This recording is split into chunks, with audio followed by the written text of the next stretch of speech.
All right, let's get into the Antifa video, shall we? So this is a video. This is actually like an audiobook. But what I wanted to do is I actually haven't listened to this yet. So Antifa has a publishing arm called CrimethInc. CrimethInc publishes a lot of documents that teaches Antifa basically how to protest and do what they call direct action. When they're doing direct action, they're usually trying to cause problems. That means they're going and they're getting in the faces of cops and they're trying to get cops, they're trying to provoke cops to act violently towards them.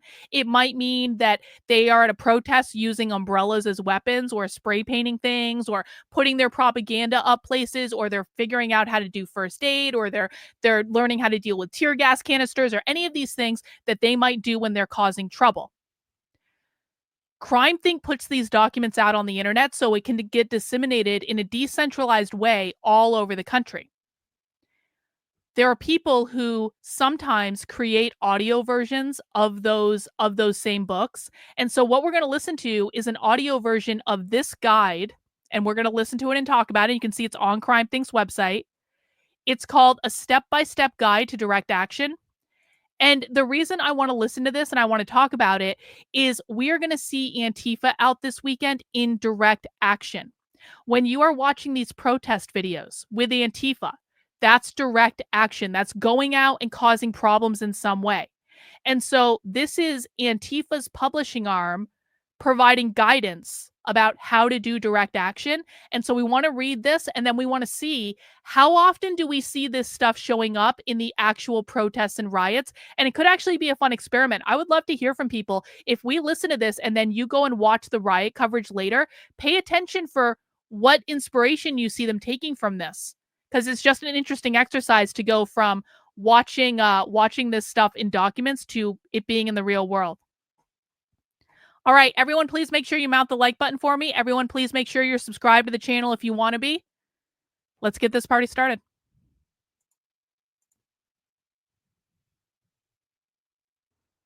A step-by-step guide to direct action. What it is, what it's good for, and how it works. This was published March 14th, 2017 on crimethinc.com. I also thought it was kind of funny that it had the tags for adventure, how-to, and tools. Anyways, text begins. Direct action, simply put, means cutting out the middleman. Hang on. I think I missed a super chat. I apologize. Bob Paul, I apologize. Do you consider Saul Alinsky, Hillary, and Obama communists? Well, this is a great question. I mean, Saul Alinsky, certainly. Saul Alinsky provides, Saul Alinsky was the original, right? He wrote the original documentation on how to protest. I absolutely consider Saul Alinsky to be a communist. Hillary Clinton, nah. Hillary is a globalist. Hillary is like a WEF techno-fascist. And so the WEF is not the same as the radical revolutionary far left. So no, I do not consider Hillary Clinton to be a radical revolutionary socialist at all. And honestly, Obama has moments where he says things that are very socialist, but ultimately I think Obama's going to fall out more on the WEF side as well. I think he's an elitist. Guys, and again, like, I've been undercover at these people's events before. I've heard them talk when the camera's not on. The radical revolutionary far left does not like the WEF. And I know people are like, well, they're all globalists. Well, sure, they're all globalists, but it's kind of like, you have to think about it in terms of, like, think about baseball. The Yankees are a baseball team. The Red Sox are a baseball team. Does that mean that the Yankees and the Red Sox are on the same team? No, it doesn't mean they're on the same team at all. In fact, the Yankees and the Red Sox hate each other and have been in a centuries-long feud. And so all it means is they're going to fight at some point. I really actually firmly believe the radical revolutionary far left have the upper hand in the United States. I believe the United States government is eventually going to fall to them. I really do. I believe we've got like 10 to 15 years left before these people actually try to overthrow the federal government. And I've talked about that in other videos. But what people need to understand is, like, at some point, the WEF and the radical revolutionary far left are going to fight. And that's going to be super fun for all of us, won't it? So that is my general opinion on it. Hey, thanks, Donnie Girl, for the super sticker. I really do appreciate it. All right. Let's keep going. solving problems yourself rather than petitioning the authorities or relying on external institutions. Any action that sidesteps regulations and representation to accomplish goals directly is direct action. It includes everything from blockading airports to helping refugees escape to safety and organizing programs to liberate your community from reliance on capitalism. Oh, Here, we present a they're organizing. Part of their direct action is organizing programs to liberate your community from capitalism. People often ask, they're like, Karlyn, are you sure the left just wants to abolish capitalism? And I'm like, yup. And the reason I'm sure the left wants to abolish capitalism is they literally talk about it like all the time. airports to helping refugees escape to safety and organizing programs to liberate your community from reliance on capitalism. Here, we present a step-by-step guide to organizing and carrying out direct action, from the first planning stages to the debrief at the end, including legal support, media strategy, and proper security. There are countless scenarios in which you might want to employ direct action. Perhaps representatives of despicable multinational corporations are invading your town to hold a meeting, and you want to do more than simply hold a sign. That's basically, they're talking about the WEF right there. They're talking about like, I mean, they okay, it's not the WEF specifically, but it's like those type of people. They're talking about going and protesting like these globalist things that come to America. Perhaps they've been there a long time, operating franchises that exploit workers and ravage the environment, and you want to hinder their misdeeds. Perhaps you want to organize a festive, community-oriented event, such as a street party. Direct action can plant a public garden in an abandoned lot, or defend it by paralyzing bulldozers. It can occupy empty buildings to house the homeless or shut down government offices. Whether you're acting in secret with a trusted friend or in mass action with thousands of people, the basic elements are the same. So I just want to point something out. You guys understand, right? They're talking about basically destroying buildings. They're talking about destroying vehicles. They're talking about destroying businesses. They've already talked about breaking the law at least 5 or 6 times in this document, but they do it in a way that's kind of flowery. But everyone understands what they're saying, right? They're talking about breaking the law to break stuff and to take people's property and destroy things and firebomb things and set off fireworks in the middle of the street and attack the police and attack businesses that won't do what they want them to do and all that stuff. Everyone's on board with that. That's what they mean. So direct action can mean a lot of things, but it absolutely means doing illegal bullshit. Direct action in a nutshell, a step-by-step guide. First of all, brainstorming. Choose a project and devise a plan. Brainstorming can start with a problem you want to solve or a social contribution you want to make. It can be informed by the resources you have, the kind of experience you desire, or the people you want to work with. You can plot a single short adventure or a long-term campaign. Often, the best brainstorming occurs in the course of daydreams and informal conversations.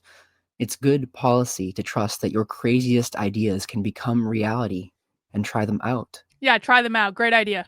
By the same token, even when attending events organized by others, it's best to bring a plan so you can contribute in your own way. Even when attending events organized by others, it's best to bring a plan so you can contribute in your own way. What does that sound like? What does that sound like that's happening this weekend that we talked about yesterday on the show? Even when you're attending the events that other people put together, have your own plan so that you can take advantage of those events in your own way. What does that sound like? Remind me. What did we talk about yesterday? Remind me. Yeah, it sounds like what they're doing with the No Kings protest, doesn't it? Because Antifa is not involved with the No Kings protest. They're not involved in the organizing. But what they are doing is creating a special flyer so they can crash the No Kings protest and hand out their flyers and take advantage of them. And so now we've just heard them say directly, like, if other people are holding an event, we're going to try to figure out how to take advantage of that event to push our messaging.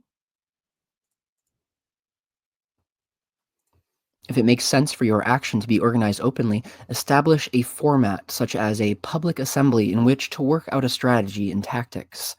Invite friends or circulate flyers or go from door to door announcing it. Come up with your own proposals ahead of time in case no one else does.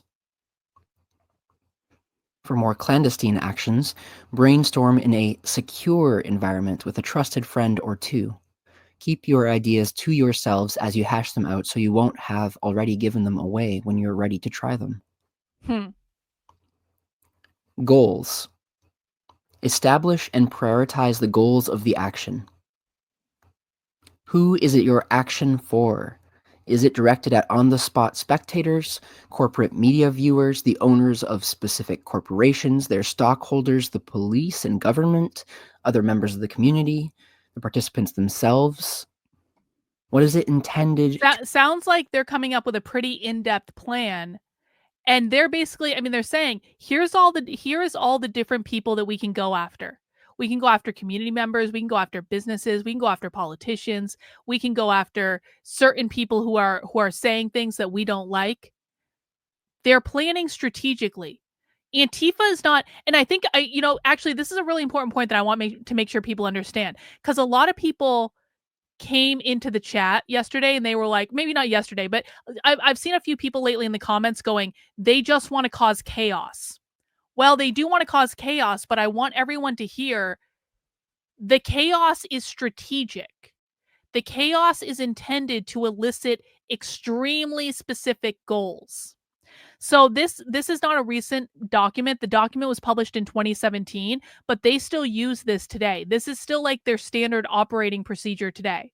So it's on their website still to this day.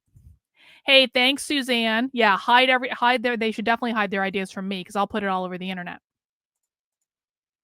to accomplish?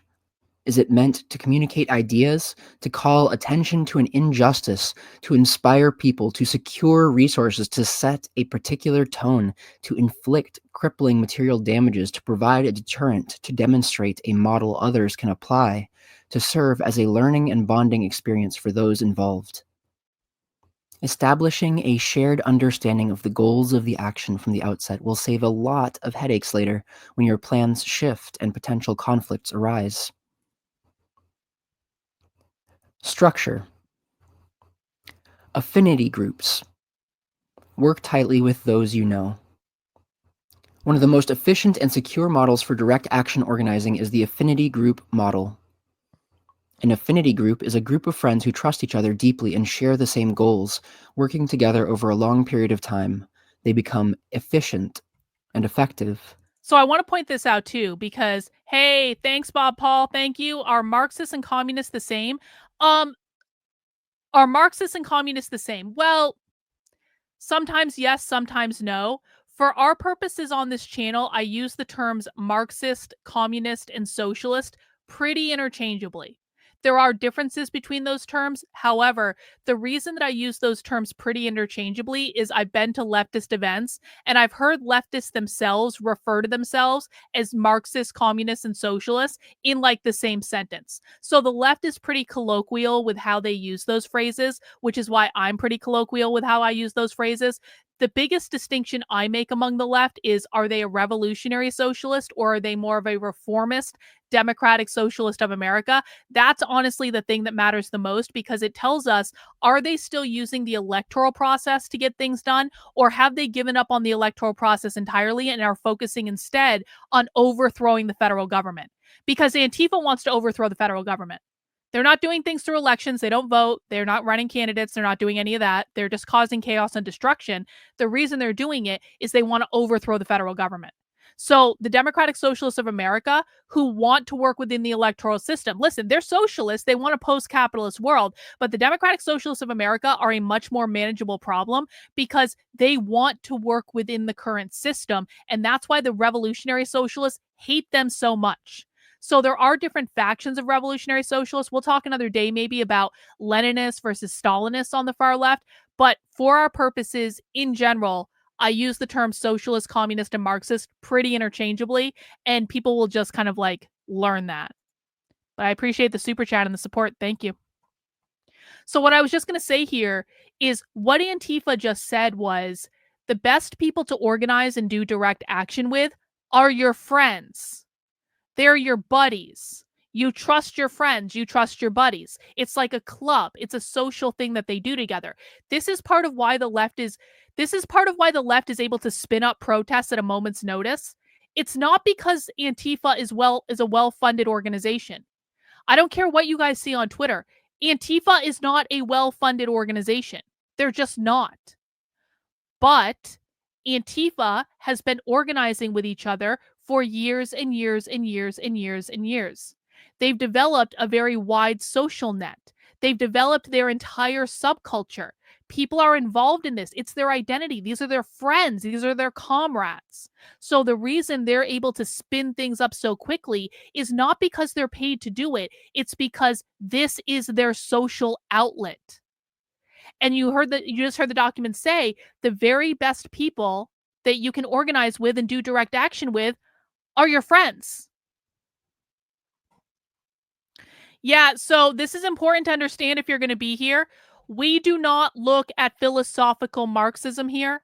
There are plenty of people who talk about what I call the dead philosophers on other channels. We don't talk about the dead philosophers. We don't read Marxist philosophy. There are plenty of people doing that on the internet. What we do here is we listen to real leftist training and activism. We listen to the people who are out there doing it in the real world. We listen to what they are teaching today, because what they're teaching today sometimes bears a resemblance to the dead philosophers, and it sometimes doesn't. So a lot of people, if you're looking for the philosophy, you're not going to find it here. I'm not going to review that stuff. I will only show you real world things that are actually happening right now.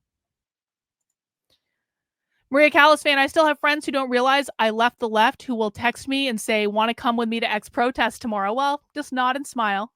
Maria, nod and smile. Let's continue. For a small action, the members of an affinity group can take on different roles. For a larger action, affinity groups can work with other affinity groups in a quote-unquote cluster, each group playing a role. This can make decision-making easier than it would be in one big mass, as each group can send a representative to a spokes council. Clusters of affinity groups can work together over long periods, building trust and effectiveness. Recruiting. Bring in other individuals and groups carefully. Once you have a plan to propose, figure out how many people you need to accomplish it. If your plan requires secrecy, invite only people you trust to keep secrets and that you are sure will want to join in. Everyone you invite who doesn't end up participating is a needless security risk. Oh. Extend invitations one by one or affinity group by affinity group, so those who decide against participating will not know anything about the others involved. Smart. Start by asking general questions about what a potential participant could be interested in, and don't reveal critical details of the plan, such as exact target or date, until he or she is ready to make a commitment. As people are brought into a plan and go on to bring in others, make sure everyone has the same understanding of the appropriate degree of security. As more people become involved in the project, it's important that everyone understands how much commitment is expected of them. Sometimes the group that first presents a plan will be more invested in it than others. If they do months of work preparing only to have another group they depended on drop out at the last minute, all that work is wasted. Everyone shares the responsibility of being honest from the beginning about what is realistic to expect of them. At the same time, those who initiate a project should be careful to share ownership with everyone else involved. I want to just mention this. Some of you know I used to be involved with like the MAGA movement and stuff like that. I was involved with the walkaway movement in 2020, one of the biggest mistakes in my life, but that's okay. Can't go back and change things now. Anyway, so the reason I bring this up is when I was involved with the walkaway movement in 2020, I basically got toured around the country for like 6 months, going to rallies and speaking at rallies and stuff like that. And so I say this because I've been involved with a lot of like conservative organizing. I've been involved with, I've gone to all sorts of different conservative meetings and different things. I've been to CPAC. I've been to all this stuff. Conservatives and right wingers do not plan like this. We're not even halfway through this document yet, and you can already tell Antifa is meticulous about every part of their plan, who they're bringing into it, who they're leaving out, what are they targeting, what is the goal, what is the thing. They're thinking through every painstaking detail of this. And I'm sure as we continue with this document, it's just going to be more like the same thing over and over and over again. This is why it's so dangerous every time right-wingers dismiss the left as insane. This is not how insane people behave, guys. It's just not. They have a completely different set of values than you. They want a completely different worldview than you, but this is not how insane people behave. More so, it's the left that's actually putting all this effort and all of this strategy into every single thing that they do. Well, at right-wing events, and again, I've been to my fair share of them, most of what they're doing at right-wing events is networking and drinking and hookers and blow in the hotel room afterwards that we're not allowed to talk about. We're not allowed to talk about how Tinder always goes down when the Republicans or the CPAC or the RNC is in town. We're not allowed to talk about that. But like, I've been to their events. They don't go to planning meetings and talk like this. I've been to local Republican meetings. They don't talk like this. The left is highly strategic, highly organized, constantly pushing forward with their batshit insane ideas while the right is out having martinis. This should terrify everyone. Oh, you're right. I don't mean Tinder. I mean Grindr. Grindr always goes down when the Republicans. I'm sorry. I'm not up to speed on my gay sex apps. Okay. I'm a married woman. I've been married 14 years. I don't know how that stuff works.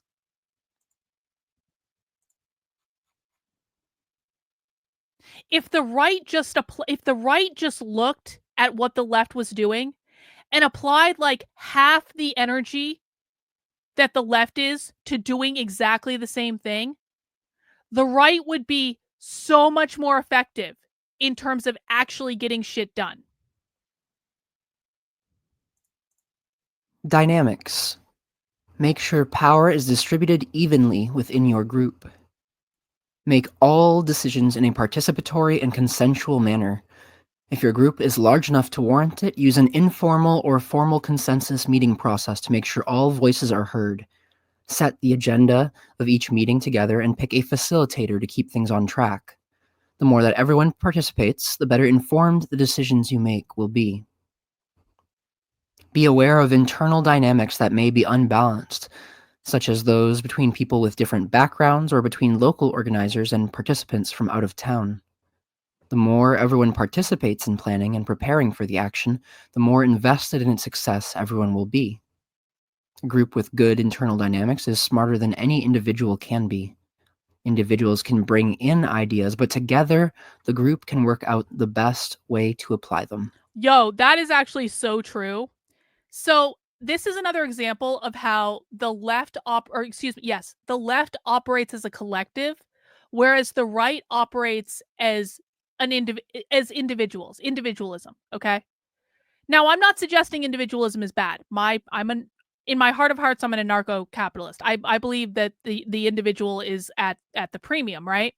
So I'm not suggesting individualism is bad. However, what I want you to notice is the left, when they're organizing, they put a high premium on making sure there is group consensus around what they're doing, rather than just a bunch of cowboys running around like chickens with their head cut off. The left is very conscious about how they run meetings. And you'll see this in the content if you come to the streams where we're watching socialist content. Socialists run meetings in a very strategic way where it is literally all around group participation and group consensus and that sort of stuff because they are collectivists. They believe in that. But some of their tactics in terms of how they organize and communicate with each other do work. Now, I can sit here and say, I functionally reject collectivism as a model for society.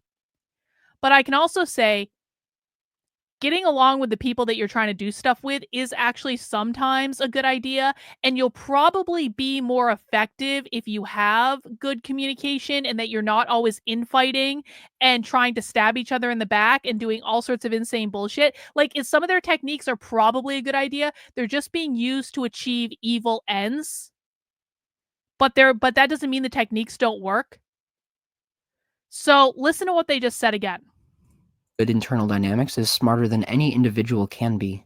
Good internal dynamics, a group with good internal dynamics is smarter than any individual can be.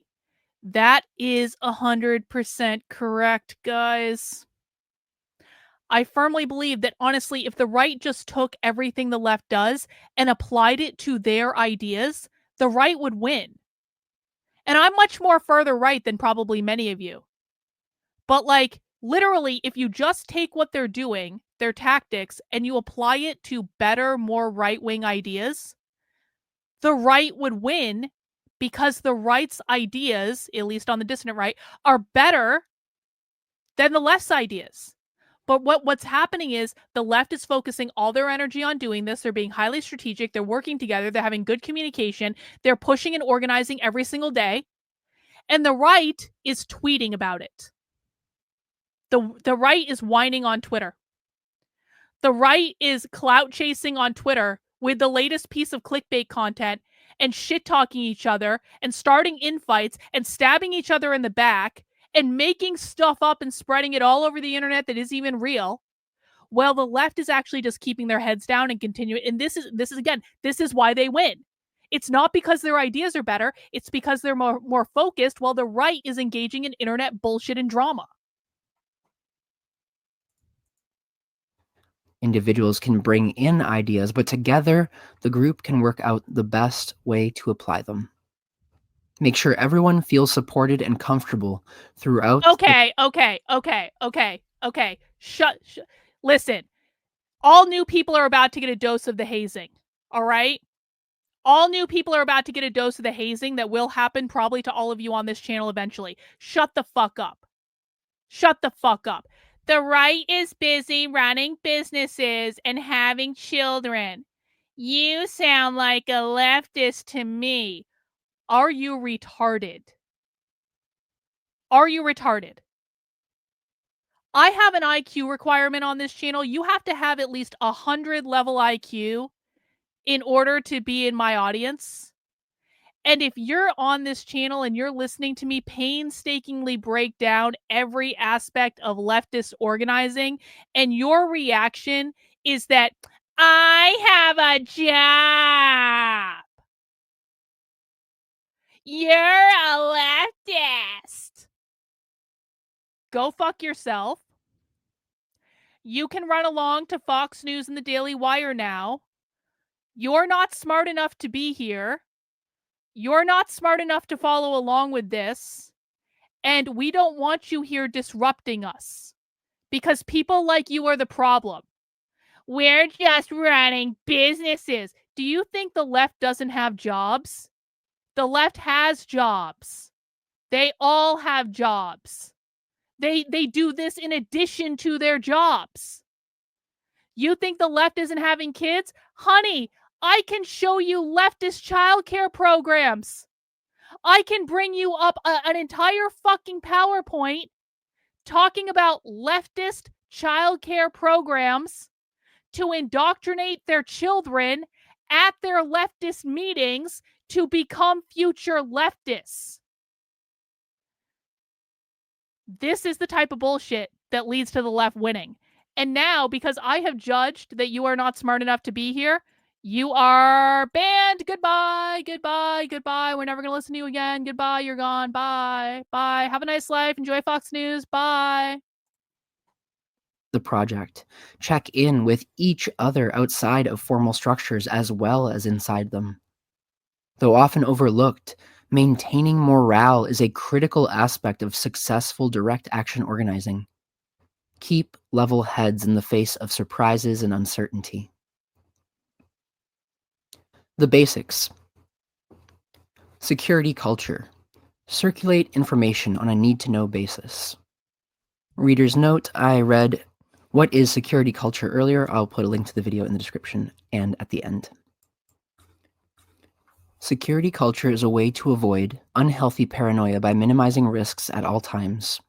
If you and your friends always conduct yourselves wisely, you'll have less to fear from infiltration and surveillance. The essence of security culture is that information is shared on a need-to-know basis. In some cases, the whole town needs to know about your action for it to be a success. In others, it is crucial that the action is never spoken of outside the circle of those directly involved. Everyone privy to the action needs to share a sense of what level of security has been deemed appropriate and to respect others' needs regarding safety.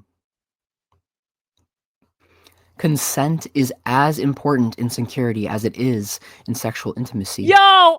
It is Can I just say, the left has totally destroyed dating with this consent culture bullshit. Here, can you please sign this consent form before I put my arm around you at the movies? It's like, shut the fuck up and just do it. The left has ruined men. They have ruined dating. Thank God I got married before any of this. My husband and I have talked about this. My husband and I are like, even if we get in the biggest fight ever, we are never getting divorced. And I love my husband and my marriage is great. And divorce is nowhere on my mind at all. And I want to make that clear. But my husband and I have actually had this conversation where we're like, even if we get in like the worst possible fight, we are never getting divorced because we never want to date again. We'll work it out. We'll figure it out. I never want to have to date again. It is my very definition of a nightmare to date in this current age. And I really do feel sorry for all like the Zoomers and the younger people and all of you who need to navigate that whole thing, because like the left has ruined everything when it comes to relations between men and women. They just have. never acceptable to violate another's wishes regarding security issues. Make your own security needs explicit from the beginning. Swear an oath of silence together if need be. Never talk about your or others' involvement in past actions, however long ago, except with their express permission. When a group comes together to work on a project, make sure everyone present is vouched for by others in the group as reliable and trustworthy. To protect each other, you should be prepared to remain silent under interrogation and legal pressure. From the beginning of a project, you should operate according to the highest possible level of security it might require. You can always become less cautious later, but if you start out being careless, you close off a lot of options. Be aware of all the ways your actions can be monitored or tracked, the records of surveillance cameras, the purchases you make, the places you go, and the people with whom you are seen, the location of meetings, the items you throw in your trash, the websites you visit, the files on your computer, the fingerprints you leave. Wow. On the batteries inside a flashlight as well as on the outside of it, for example, and virtually everything that has to do with a phone. Devise codes and prepare alibis as need be. Legal support.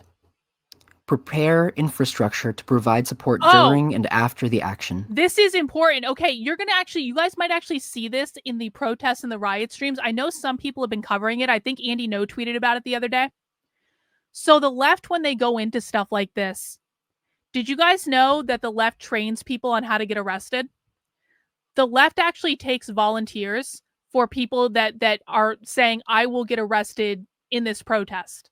And they train them on how to do it, and they train them on what's going to happen, and then they provide legal support, and everyone shows up at the jail to bail them out, and they already have lawyers set up, and all of those lawyers are already paid for through mutual aid networks and things like that. So there is one organization specifically that you're probably going to be seeing at these immigration protests, and that's the National Lawyers Guild, NLG. And you'll see them wearing vests, and you'll see them saying that they're legal observers to the protests. They're actually far leftist, but they are providing legal services. But like, I want people to understand, these services are already set up beforehand. The people who are getting arrested, they know they're going to get arrested. They know they're going to go to jail. They've already accounted for all this. Everything's paid for. They don't have to worry about it. You know, I haven't seen them wear the green hats. I think that's a different kind of observer. I've seen them wear brown vests, but maybe it's the green hats. I'm not exactly sure, but let's just keep an eye out. Everyone involved in the action should be aware of and prepared for the risks they are taking and the potential criminal charges associated with them. It's important not to take things farther than you feel ready to go. If you get hurt or arrested while engaging in a level of risk for which you are not emotionally prepared, the effects can be debilitating. Far better that you get started slowly building a sustainable involvement with direct action projects that can continue over a... No. Mutual aid networks are set up all over the leftist ecosystem. Just Google mutual aid. We'll do maybe a lesson on mutual aid another day. Mutual aid networks are small organizations that take in donations from people involved in leftist organizing. They then take those donations and they put them towards things like legal fees or paying for abortion pills or, getting a renting a bus or something like that.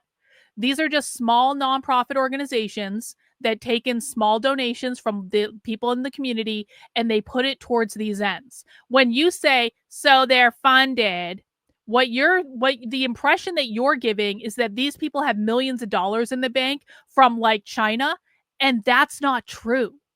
That's just not true. Antifa is not a well-funded organization. Antifa isn't even a real organization.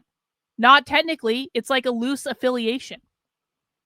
So please stop saying this. Please stop lying to people. It's important people understand what's going on, guys.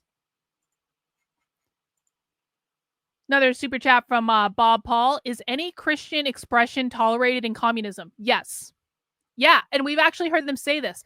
We watched a presentation from the Seattle Revolutionary Socialists not too long ago where they were, listen, I've met Christian socialists. They honestly don't care if people are Christian. They really don't. I know that that's a talking point, but they don't care. I've also got them on video saying they don't actually care if people practice religion. They don't care. As long as those people are good communists, good comrades, they're in solidarity with the community, then they don't care. The vast majority of far left groups are not well funded. The people who are funded are the rare exception, except that they're the people that you guys talk about all the time. So everyone thinks that they're all funded when they're not. Like, we're talking like maybe 5% of far leftist groups are funded. Maybe, and I think I'm being generous with that 5%. The vast majority of our leftist groups are not funded the way you guys think they are. They're just not. It's just wrong. Anyway, back to the question. So what they think is going to happen when it comes to religion is they don't mind if people practice religion as long as they're good comrades. But they think that people are practicing religion to basically cope with being oppressed by capitalism. And they think as soon as they overthrow capitalism, religion will just kind of like naturally phase itself out because they don't think people will need it anymore. So you're right that that many of them are not overtly religious. They believe that once they liberate themselves from capitalism, they don't need that anymore. But there are absolutely Christian socialists. They are not trying to outlaw it. It's not a focus of what they're doing at all. And they just kind of think it'll naturally die off. And again, I have them. This is not my opinion. I have them on video saying this.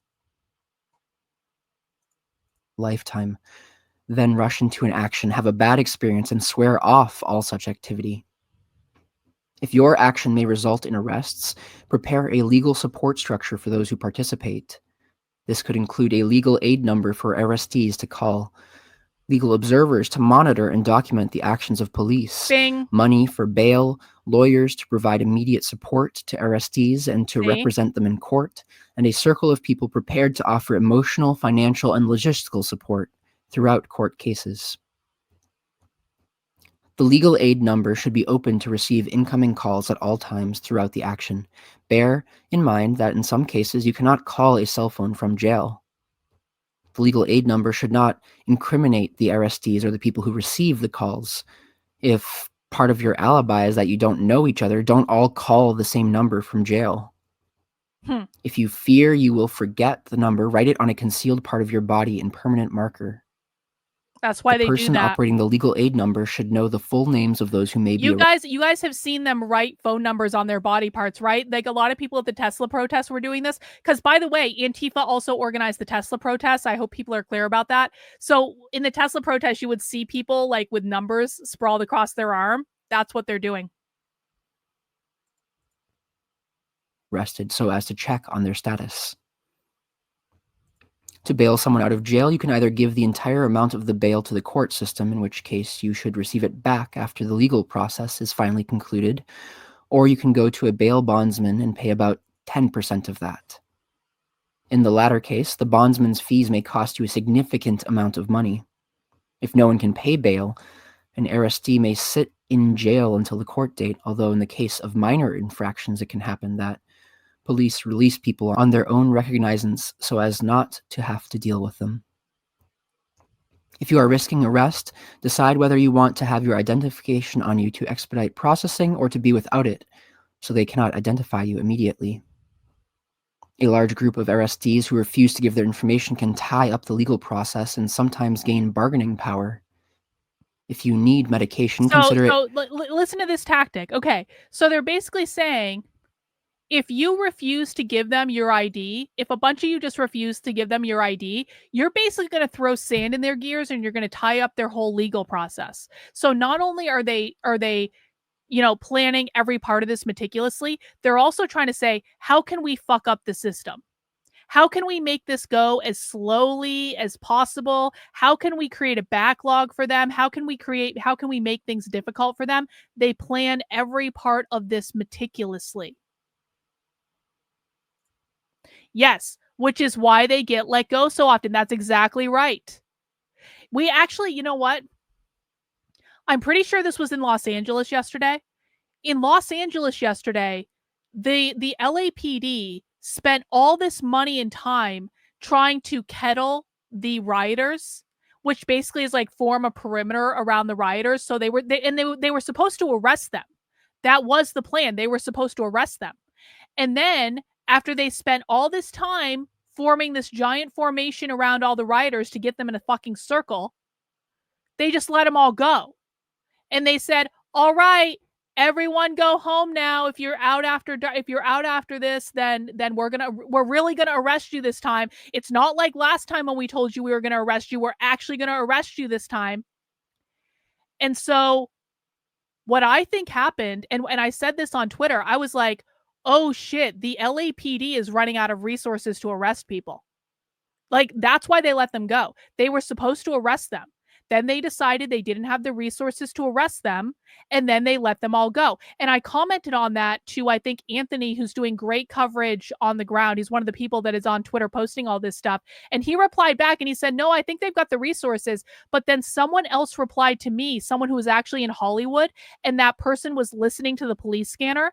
And he said, no. On the police scanner, they're saying they don't have the resources to arrest people. So that's exactly what's going on. Antifa is trying to slow stuff down. They're trying to create as many roadblocks as possible. And because of that, we just saw this yesterday, the LAPD, instead of arresting 80 of them, just let them go. And what happened? Now they're going back to organizing, and they're going to riot again tonight, and they're going to riot again tomorrow, and they're going to riot again the fucking next day because the LAPD doesn't have the resources to keep up with it. To expedite processing or to be without it, so they cannot identify you immediately. A large group of arrestees who refuse to give their information can tie up the legal process and sometimes gain bargaining power. If you need medication, consider it hiding it on your person or carry a note from a doctor explaining what you need. Find a sympathetic and trustworthy lawyer, or perhaps a few of them, since a lawyer cannot represent more than one defendant on the same charges. You can research which lawyers have taken on similar cases in the past or approach the American Civil Liberties Union or National Lawyers Guild. If you don't give away anything sensitive, you can ask sympathetic lawyers about the charges associated with hypothetical acts, or specify the dates and times you may require their services, but don't let them know anything that could implicate them. In order to do their job, they need to be able to prove that they are not connected to anything illegal. Any community whose members may suffer arrest would do well to... Hang on. You guys are asking some great questions in the chat, and I just want to encourage people, please ask questions in the chat. I don't mind stopping this and taking breaks to answer questions, especially when they're like good questions. Vince says, also, all of these boomer protesters, since when did grandma and grandpa become activists? So it's actually funny. So one of the events that I went undercover at, it was the Socialism 2023 conference. The Socialism Conference is a big ass conference that takes place in Chicago every year. Actually, it's taking place in Chicago in like 3 weeks. It's on 4th of July weekend of all weekends. And at the Socialism Conference, there was basically like two types of attendees. There was, of course, Antifa. There was a lot of extremely revolutionary leftists. There was absolutely Antifa there. There was a lot of them. But the other portion of the attendees are old boomer hippie grandparents who became leftists like during the 60s and the 70s, and they were like at Woodstock and stuff, and they're honestly just older hippies. They're old hippies. So like the boomer grandparents, they don't know about this stuff. They're old hippies, right? But that's why you see them at these protests. Is they're reliving their glory days of the 60s and 70s, and this is what they like to do, and this is who they are, and they're not changing now. We're not worried about them, though. We're worried about the revolutionary leftists, but we're not worried about grandma and grandpa. They can go be hippies. It's fine, like whatever. Hey, Dragon Balls, thanks for the super chat. Folks spreading misinformation funding. The CCP spread the same thing via the Hong Kong protests. I marched in the Hong Kong protests. I'm currently dating a super cute Hong Konger. Ooh, congratulations. Whose friends are disappeared. Wow. There was and is no funding. Be better. So this is actually a fairly good point. So Dragon Balls is an American, by the way. Dragon Balls is an American. He lives in Hong Kong. He does stuff there. I'm not going to say what he does or anything because like that's his info. But like he's an American that lives in Hong Kong, marched in the Hong Kong protests, and at the same time, the CCP spread the same information about the Hong Kong protesters being funded as is currently being spread in America about all the protesters this weekend. Isn't that funny? It's almost like it's a tactic that they roll out over and over and over and over and over again.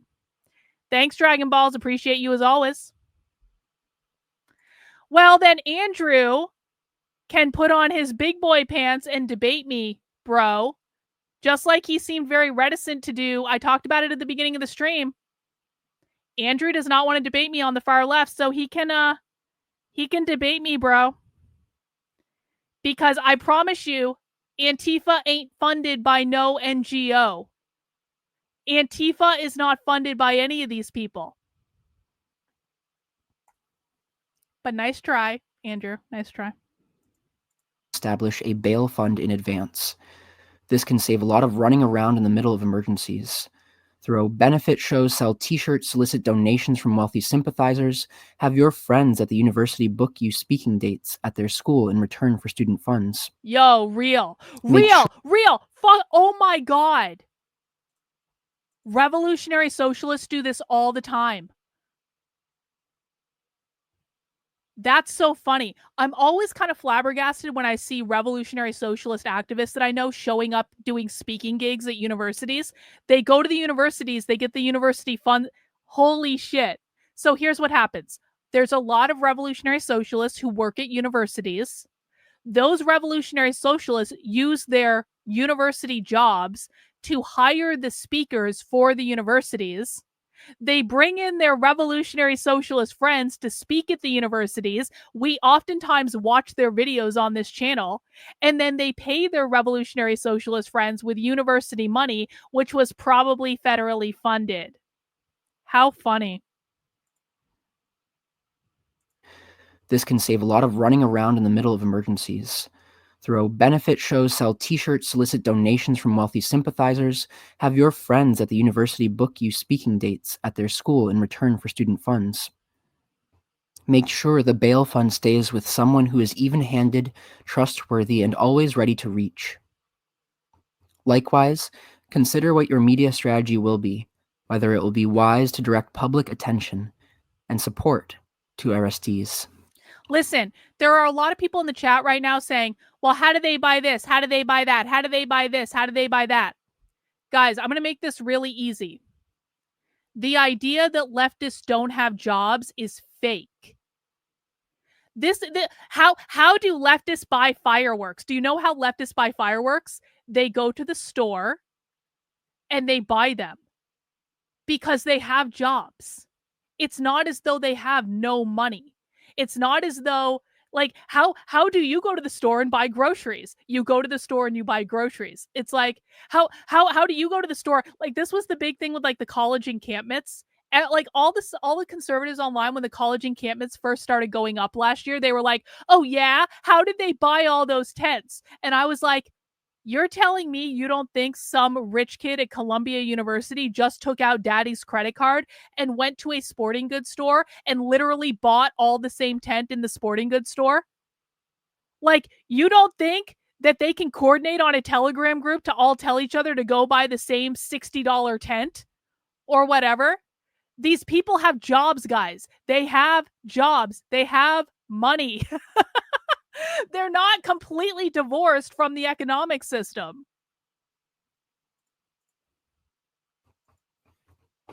Media. Establish what coverage you want and get it. Long before an action, when you are establishing and prioritizing goals, work out exactly how much media coverage you want, from which sources, and how you are going to obtain or avoid it. This could mean composing and sending out a press release, who, what, when, where, how, why, or a communique, electing a spokesperson to represent your project to the press, inviting corporate or independent reporters to the action or to a press conference, faxing announcements or making press calls, offering interviews in person or anonymously over a burner phone, or having members of your group cover documentation themselves. If you want to avoid certain kinds of coverage, it could also mean assigning a participant to make sure photographers do not aim their cameras at you. If you are communicating with the media, compose talking points, sound bites that your spokesperson repeats to be sure they get in the media coverage. Give representatives of the press as little material to work with as possible, so they will have to use the part you want them to. Keep track of which reporters tend to provide positive coverage and approach them personally. If you have a website, get this. Keep track of which reporters are talking about us positively, and make sure you build a relationship with those reporters so you can plant news stories with those reporters. They're so strategic. Address into corporate media coverage to reroute their viewers to your media. You can also provide information to the public yourselves by posting, pirate radio, speaking events, or starting conversations door to door. Listen. I've seen you arguing with Chris for like a good solid hour now, and I haven't said anything. I have 2 rules in my chat. Number 1, don't be a dick. Do not insult me. Do not insult other people in the chat. 2, no whining. I can say and do whatever I want. Your job is to act like an adult and take the feedback that I'm about to give you. I was at the Capitol on January 6th, and you are on my channel. I set the rules on this channel. If you are not here to listen and to learn what the left is doing, then what you're doing with this constant arguing in my chat has become a distraction. I don't want to see you arguing anymore. If you have questions about what is going on, you seem to not be listening to any of it. The goal of this channel is to listen to what the left is doing so that we can learn from it. When I have people constantly arguing in my chat over things that have nothing to do with what we're looking at, that creates a distraction for everyone. I know there are a lot of new people on my channel right now, and I promise you guys, we're not going to haze everyone at the same time, all right? But I do have a very specific way I operate my channel, and the reason is I'm not trying to hurt anyone's feelings, but I am trying to create an environment that is conducive to learning. And what you're doing right now is not conducive to learning, and I'm asking you to stop. And if you don't want to stop, then I will just ban you from the chat. In fact, you're going to go in a little I can't. You're right. I can't hurt you, but I can put you in a timeout, and now you're not going to talk anymore. Bye. Bye. Bye. Hang on. Clicking on the wrong thing. Don't want to ban the wrong person. Bye. You're in a timeout. You can't talk anymore. Bye. Bye. If your action warrants high security, send your communique securely. For example, from a public computer that leaves no record of who uses it. Be aware of how the devices you use can incriminate you. Groundwork. Planning. Study the context, chart a strategy, plan for different scenarios. Proper planning is the essence of safe, effective, direct action. Keeping your goals and priorities in mind along with the resources you have to work with, plot and compare different strategies. Weigh out the risks and potential rewards of each. Always pick the safest way to accomplish a given objective and make sure you can afford to take the risks you choose. It sometimes happens that as the planning process goes on, a project will get more and more ambitious and hazardous until some of those involved start to have doubts. At that point, it may be necessary to work out a safer or scaled down version of the plan so it can still take place. There are countless factors to take into account in planning. You must pick the most effective tactics in the context of the current social and political situation. You must pick the best location for the action and take into account all its attributes. You must pick the best date and time of day. You must bear in mind the others who will be in the area and how they will react. Will they be sympathetic, or may hostile vigilantes interfere with your activities? You must coordinate the timing of different parts of the action, predicting how long each will take, and figure out how those involved in the action will communicate. When predicting the responses of others, say for example the police, consider the factors influencing them. Are they expecting what you're planning, or do you have the element of surprise? If you have the advantage of surprise, how long will it last? Will there be a lot of attention focused on the event? Hang on.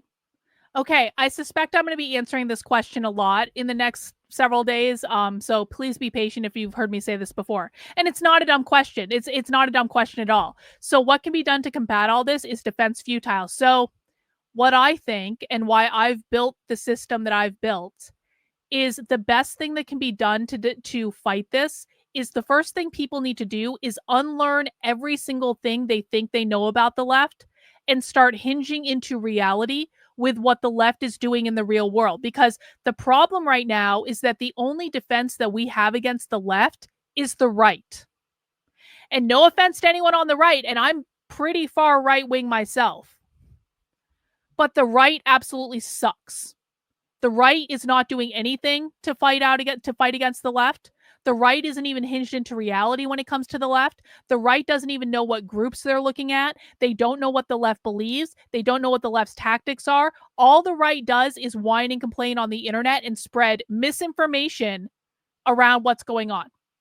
So what I think we need to do is everyone needs to stop what they're doing and come back to reality. And I understand that outrage is fun on the internet and everything like that, but we need to, at some point, we need to actually start taking this problem seriously.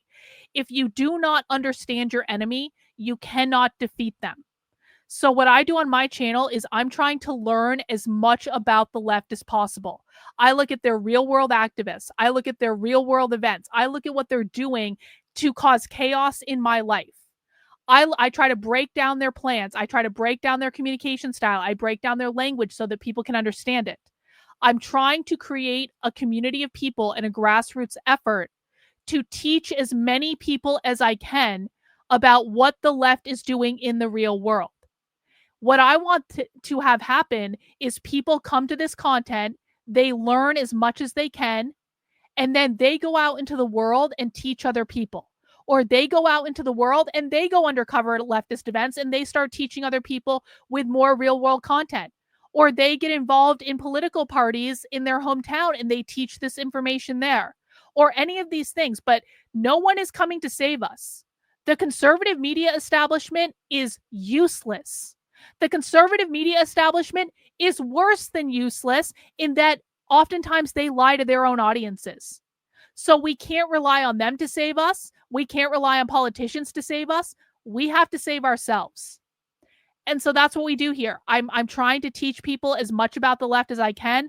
I'm trying to break down the language so that people can understand what they're looking at. I'm trying to break it all down into easy to learn, manageable chunks so that you guys can go out and talk to other people and teach other people and use all the resources I'm giving you. And if I haven't given you a resource yet, ask me for it.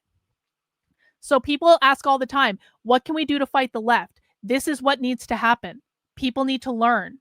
And people don't want to do that because it's hard and it takes time and it's not easy. And I don't have a pill I can give you to teach you about the left in 5 minutes. I just don't. There are people that watch my content for months before they get it, before it clicks. Once it clicks, though, you will never see the world the same way again. Once you understand the language of the left, you will never see the world the same way again. You will never see Fox News the same way again. You will never see the conservative media sphere the same way again. You will never see anything in your life the same way. And that's when you become able to go out and teach other people what's going on. And that's how we wake more people up. And that's what needs to happen.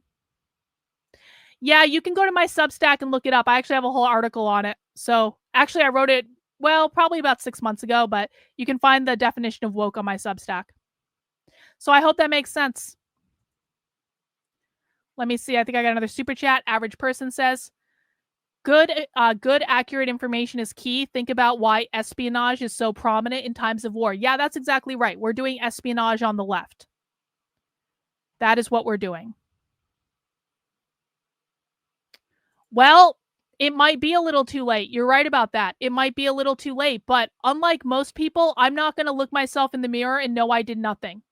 Okay? So I have two options. I can either say, it's too late. There's nothing I can do. It's too hard. I don't want to do it. I can do that, and I can whine and complain till the Marxist revolution.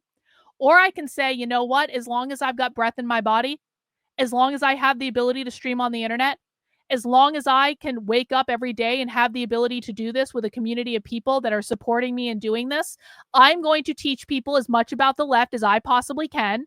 I'm going to make it easy to understand. I'm going to break down the language, and maybe it works and maybe it doesn't. But at least I can look myself in the mirror at the end of the day and know that I tried and I didn't just sit on my ass and wait for the far left to try to overthrow the federal government. Let's continue. Will it be immediately apparent what you are doing? Will there be middle-class citizens or reporters around, and will their presence put a damper on the authorities' response?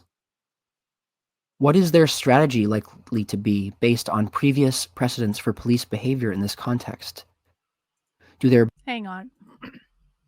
Sociology profs? Oh yeah. No, sociology profs are almost always communist. Yeah, 100%. Sociology profs are almost always communist. Thank you.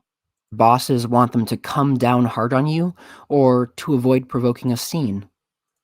How well do they communicate? How fast do they move? Where are they located? What routes will they take?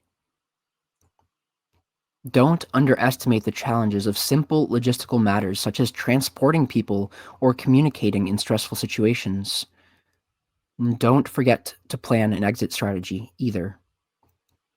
Because plans rarely come off exactly as they are laid, it's important to have backup plans worked out for different scenarios. Quote, if blank will blank, if blank will blank, unquote. Have a few different objectives in mind in case your first choice turns out to be impossible. Having a basic structure for communications and decision-making in place will help you be prepared for situations that play out differently than any of the scenarios you had imagined. Be careful not to put others at risk for your actions. The authorities will probably charge whomever they get their hands on with the worst crimes they can, so it's important both to get those who take risks out of the area safely and to make sure serious charges can't stick to anyone else. Do you guys hear that? They're like, here's what we do to protect the people who committed the most serious crimes, like firebombing that building. And then we go on the run and we get the people that firebombed that building out of there so that they can escape charges. You guys hear that? Focus. Because plans rarely come off exactly as they are laid, it's important to have backup plans worked out for different scenarios. Quote, if blank will blank, if blank will blank, unquote. Have a few different objectives in mind in case your first choice turns out to be impossible. Having a basic structure for communications and decision-making in place will help you be prepared for situations that play out differently than any of the scenarios you had imagined. Be careful not to put others at risk for your actions. The authorities will probably charge whomever they get their hands on with the... True. Do I think a false flag will happen this weekend? Yo, I don't know. Maybe. It is not okay, so I think that there are several possibilities. Well, okay. I think there will absolutely be violence this weekend. I think there will absolutely be destruction this weekend. I think there will absolutely be fires and chaos and rioting and looting and all that stuff. I don't know if I think there'll be a false flag, but I think there absolutely could be. But I wouldn't make the assumption that just because something happens that it is a false flag. I also just think in general, we're basically seeing every single leftist group right now completely spun up about the immigration stuff. And so if something happens, it could actually just be a real thing. It could also be a false flag. I do think so I think that people just need to, like, when stuff happens, just take a deep breath and wait for the evidence to come out, and let's analyze it in, like, the light of day, because there's going to be a lot of misinformation. You always, like, what I'm actually more worried about than a false flag is the massive amount of misinformation right now, because I think that the misinformation going on Twitter, where all the politicians pay attention, where all the media pays attention, I think it's the misinformation that's actually more dangerous to me than a false flag, because even if there's not a false flag, they could spin it all up to make it into a false flag. You know what I'm saying? So I think everyone needs to calm the fuck down and take a couple deep breaths. Shit's gonna happen this weekend. It just is. But that doesn't mean we need to jump to conclusions. That doesn't mean we need to rush into, like, outrage and clickbait and stuff like that. Everyone just needs to make sure that they're going slow and really looking at what the evidence actually says.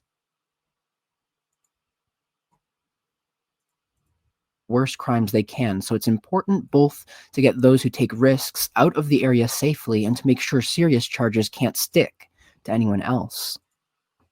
In some cases, you can bring together multi-leveled groups in which everyone knows the general goal, but only a few know critical details such as what the target is or who is to carry out the riskiest activity. Be prepared for the best case scenario as well as the worst. New ideas, if they are good ones, tend to fail because people don't take them far enough, whereas older ideas usually fail because they are too familiar to everyone, including the authorities. That's so interesting. Older ideas usually fail because they're too familiar to everyone, including the authorities, whereas newer ideas may not be taken as seriously. Let's listen to that again in a second, but I've stopped because I have another super chat. Thank you for the super chat. Why do you think conservative media isn't in tune with the realities you show here about the left? Can I be real with you guys for a second? Can I be real? I've gotten over 3,000 new subscribers on my YouTube channel in the last 3 days. You guys have to understand. My YouTube channel has been shadow banned for years. It has been impossible I've been doing this. I've been covering the far left like this for over 3 years. I've been doing this 6 days a week for over 3 years. It has been impossible to get conservative media to look at this information. I used to waste countless hours reaching out to conservative media. I have my audience, and people who have been around the channel can attest to this. It has been an extraordinarily painful effort on the part of hundreds of people on my channel that come to almost every single stream. And that's not even counting the people who come every once in a while. Like, I know you come every once in a while, right? But there have been people on my channel that have gotten so pissed off about this in the last couple of years of seeing all this stuff that shows up in conservative media that is nowhere near as outlandish as the stuff we cover on this channel. And it gets all this coverage and it gets all this clickbait outrage and all this stuff. And we can't get anything covered. And we can't get anyone to talk about this. And it has been a maddening experience. And people on my channel know this. I have multiple times almost entirely quit doing this.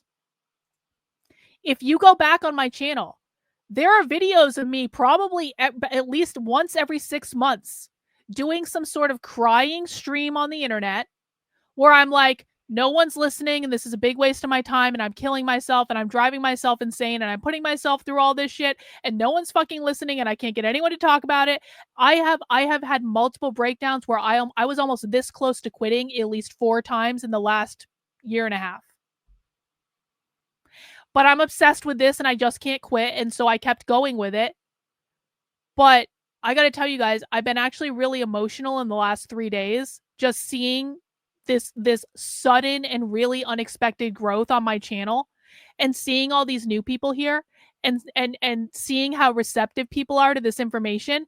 I've been like crying. I've been so emotional about it because we haven't been able to get people to look at this for years. And not only have we not been able to get people to look at it, I have been smeared by conservative influencers. I've been defamed by conservative influencers.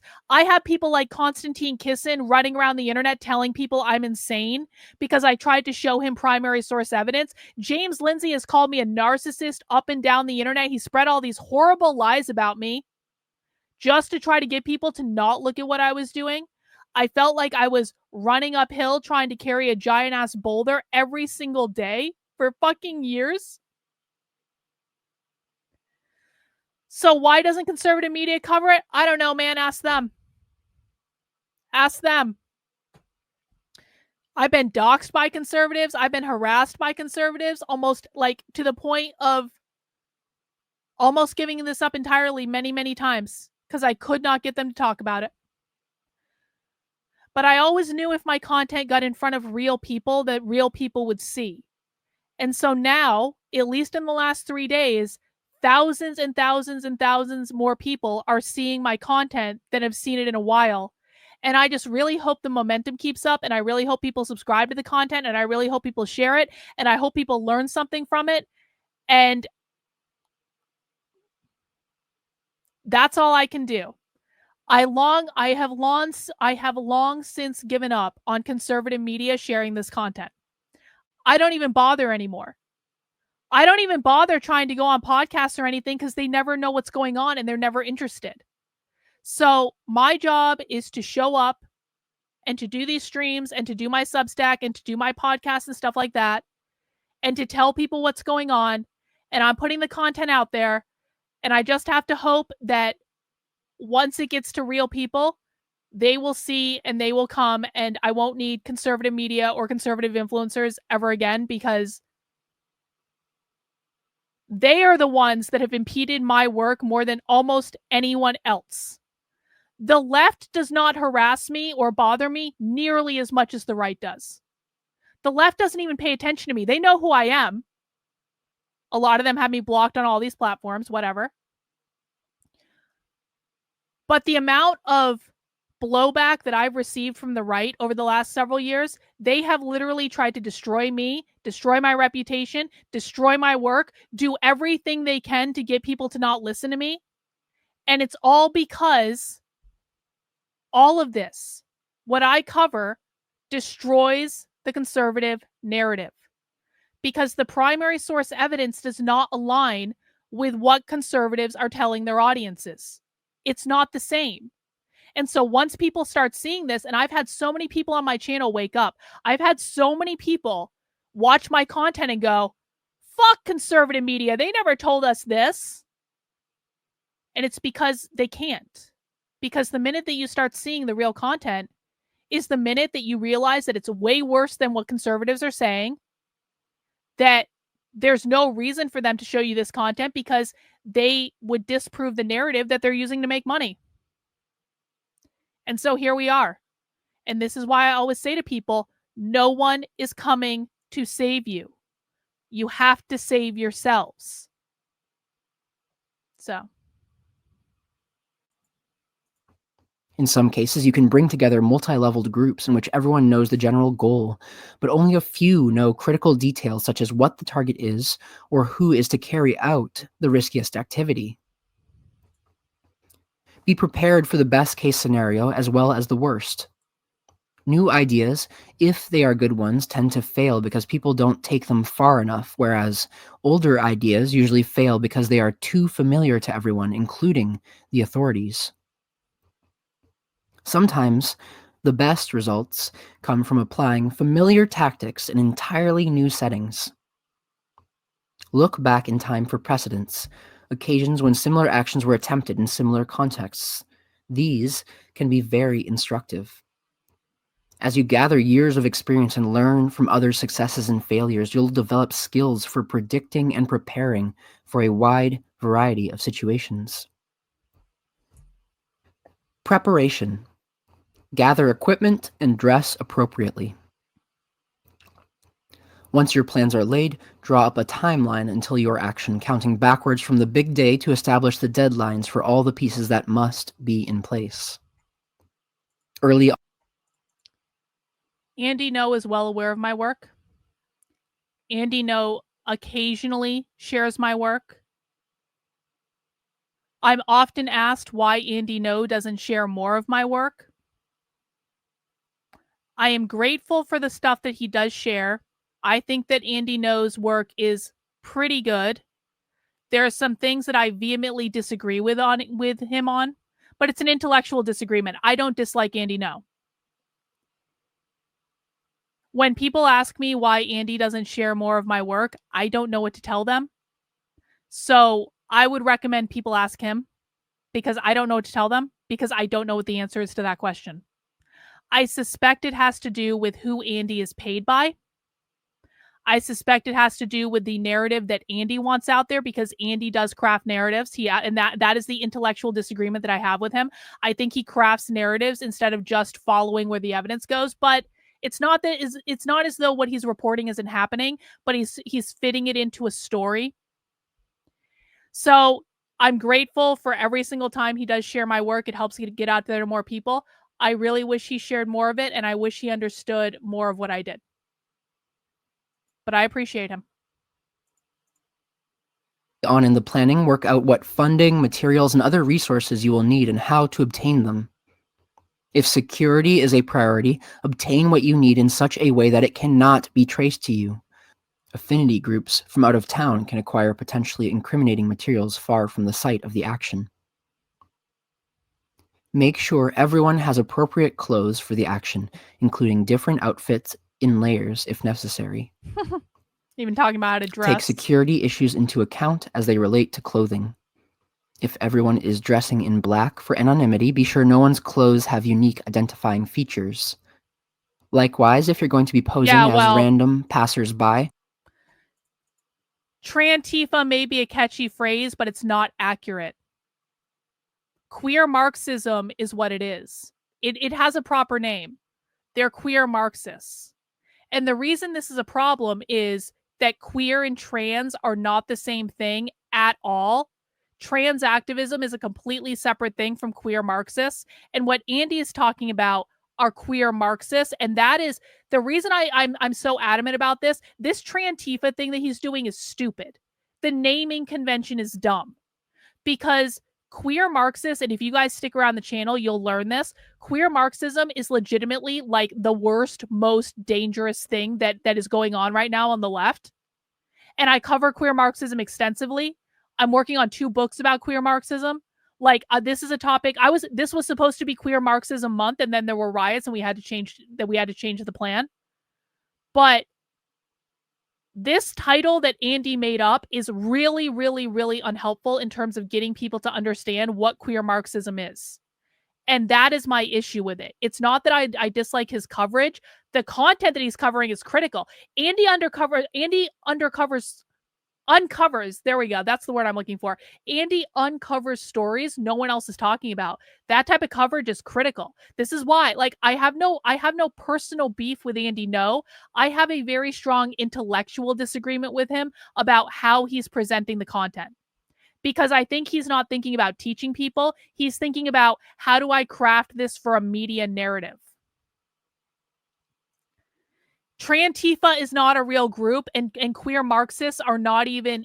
Okay, there is some overlap between queer Marxist groups and Antifa, but there are also queer Marxist groups, very dangerous queer Marxist groups, that are not Antifa. And Andy won't listen, by the way, on this issue. I've actually had this argument with him. We're covering a specific group right now called Bash. Have all the Antifa-like qualities, and they have a whole extra helping of queer insanity on top of it.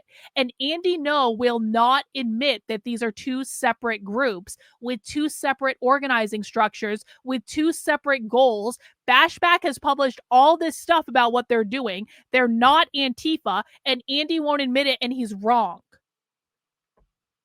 So these things matter, guys. When you're trying to educate the public about what is going on, it is actually, you have to have a nuanced perspective of this, because again, the whole point of doing this is if you don't understand your enemy, you can't defeat them.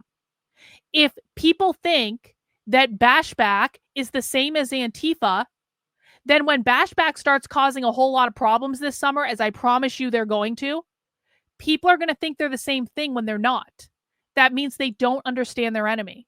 So that's my intellectual issue with Andy. I think that he could be convinced, and that's something I'm going to keep working on. It's not a personal thing. I personally like Andy Ngo a lot. I just think he is very, very, very wrong on this issue. Remember that civilian dress is different in Miami than it is in Seattle. If timing is important, make sure everyone's watches are synchronized. Double check to make sure everything is ready by your deadline. Go through a practice run, verbally if not physically. If participants are unfamiliar with the area, distribute maps. If need be, plant necessary materials in the area in advance of the action, being careful not to give anything away in the process. Like pallets of bricks? Are they planting materials in the area like pallets of bricks that they steal from construction sites? Reader's note. I just also wanted to throw in here tattoos and hair or dyed hair can be identifying features as well. So just making sure to be careful as you plan. Scouting. Study the site of the action and stay abreast of changes. Before the action, study. What would help you identify queer Marxists? Okay. I've done a lot of content about queer Marxism. We will come back to, we'll do more thorough streams about queer Marxism in the future.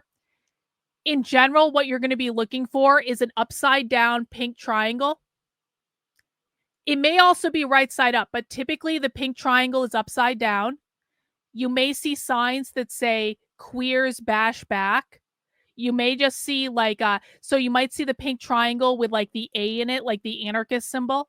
That you might see them. So one of the big differences between Antifa and bashback is Antifa wears red and black. Bashback wears pink and black, hot pink and black. And I know it's a small difference, but it is actually a difference. They have a different uniform. So those are some of the brief things we will cover. I've covered queer Marxism extensively on the channel. You can go back into the archives.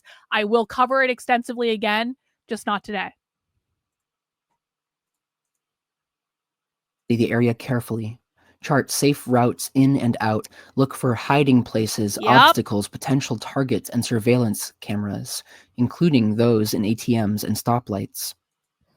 Note how long it takes to travel key distances and be aware of the visibility from and of key locations.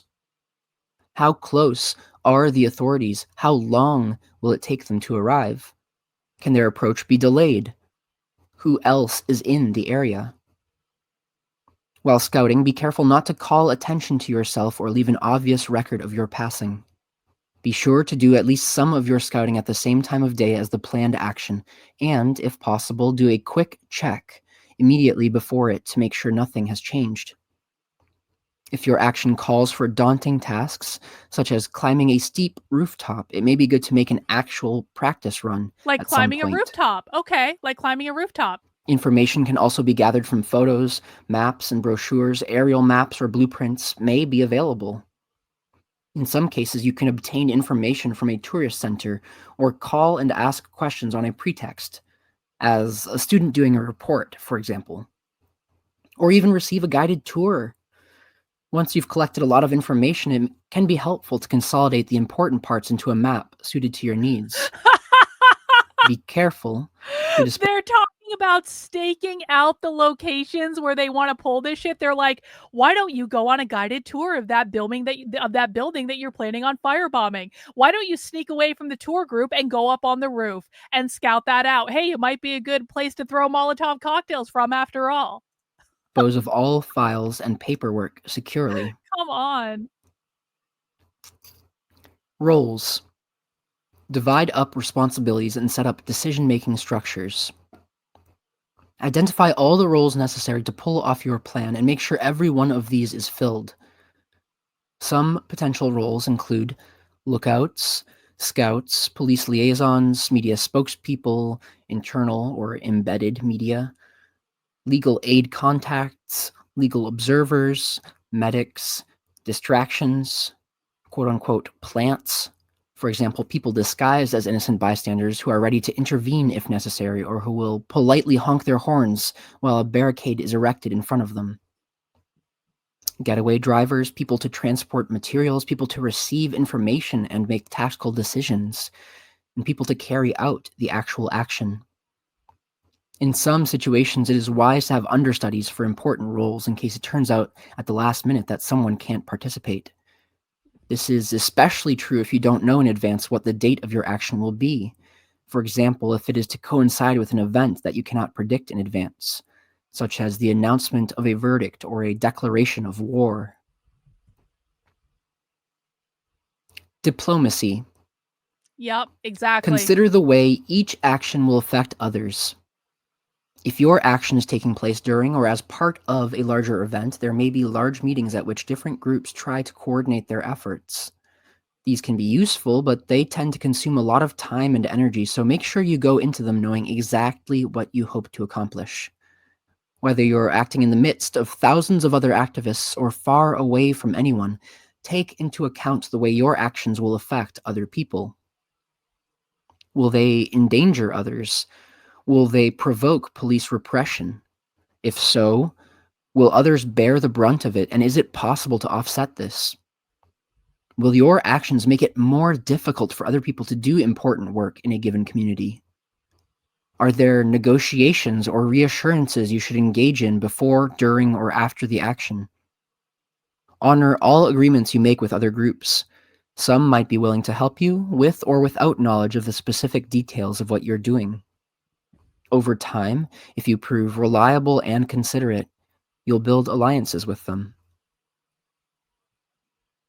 There's a graphic, but the sentiment in the center is a spoke for each affinity group communicates the sentiments of their group to the spokes council.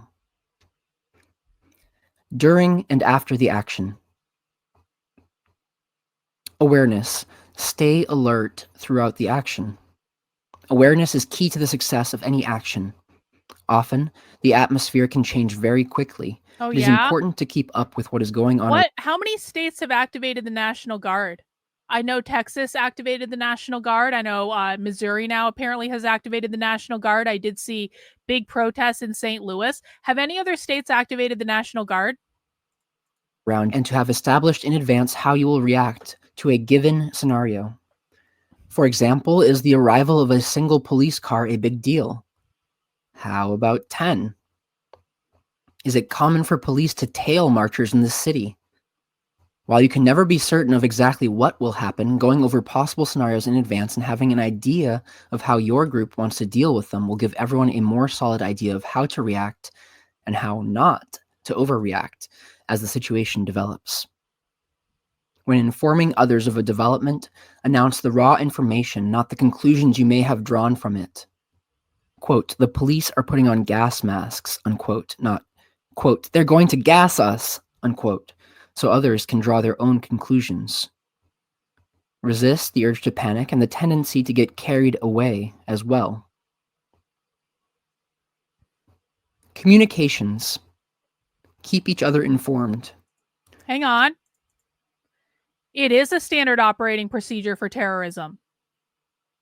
It sounds like an SOP for terrorism because it is.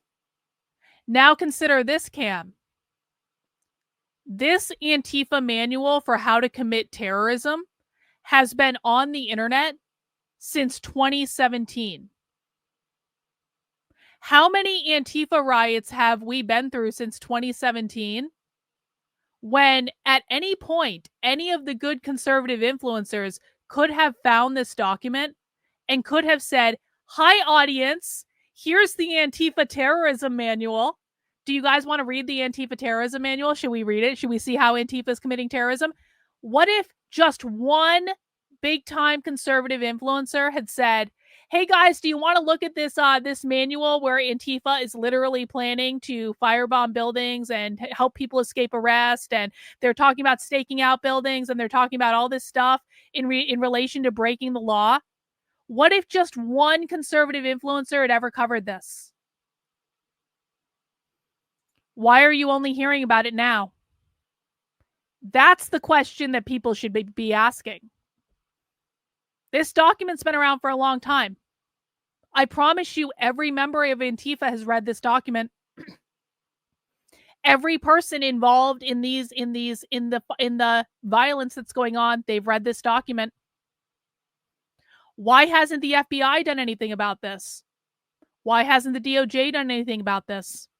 Why hasn't any politician read this document on the floor of Congress? Why hasn't this ever been brought up in a congressional hearing? We've had about 15 meetings about anti-Semitism in the last 6 months. There have been how many countless congressional hearings about anti-Semitism, anti-Semitism, anti-Semitism, anti-Semitism, anti-Semitism in the last 6 months? We've watched a lot of them on the channel.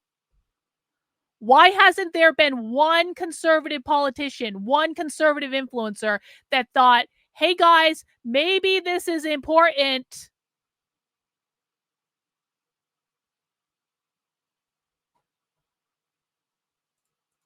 During the action, scouts can keep track of changes in the terrain, such as arriving police, crowd movements, others' activities nearby, and safe zones. They can use communication systems such as burner phones, encrypted text messaging, two-way radios, or whistles to keep in touch. Audio or visual signals such as car horns or fireworks can also serve. A police scanner can be used to monitor police communications. To make communication more efficient, scouts can report to an individual or subgroup in the center of the action. In a larger setting, they can phone in their findings to a central information hub, which others can call with questions. Just as communications equipment can make you more efficient and effective, it also increases the risk of surveillance. You can use codes and code names, but be judicious. Complicated codes are easy to forget, and prosecutors can argue that your codes meant something more drastic than they actually did. Even if no other communication system is used, it can be useful to have the option of an quote-unquote abort signal for emergencies. Dispersal. Hey, let me talk about this specifically. We got to start wrapping up the stream because we got something else to do, but I'm going to talk about this specifically and then we're going to finish this. How does Bannon not report on this nonstop? You know, I was asked to go on his show. After I went undercover at the Socialism 2023 conference, because at that conference, I reported the head of the American Library Association for saying that libraries should be sites of Marxist organizing. You guys may have seen this. Did anyone see the story almost a couple years ago now, where the president of the American Library Association said that libraries should be sites of Marxist organizing? And it was kind of a grainy audio recording of them saying that. Yeah, I recorded that. At the Socialism conference. I was undercover. I was the one that was there. I got that recording. It was a small little recorder in my pocket. That's why it sounded so bad. I had never used the recorder before, which is why it sounded so bad.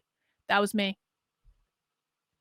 So I was invited to go on Bannon's show when that happened.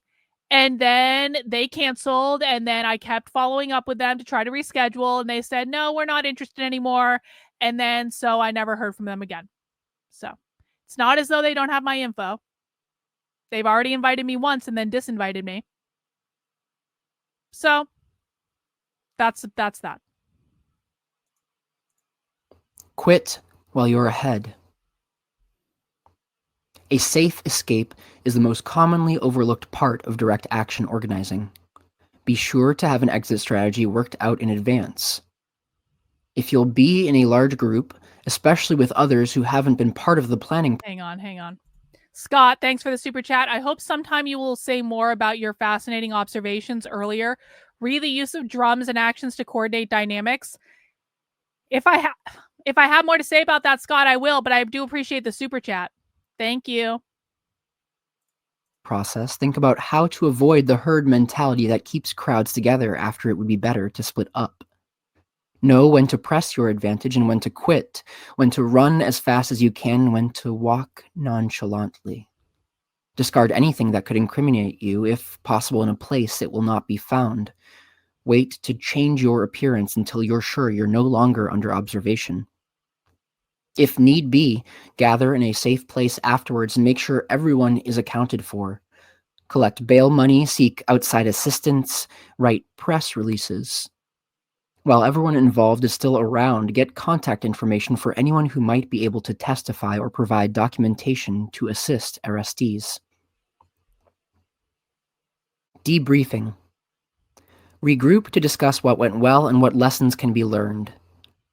Reader's note: in the organizing tradition that I have come up in and practiced with, we would often do KLPDQs, which were key learnings, pluses, delta, which is the symbol for change over time, things that you would do differently, and Q, questions.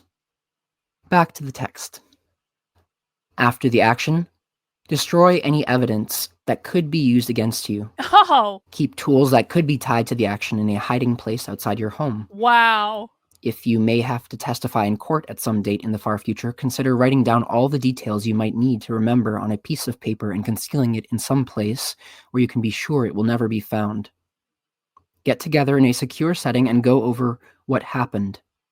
Follow up on ongoing matters such as supporting those with court cases, providing further clarification to the public as to the goals of and ideas behind the action, and sorting out conflicts.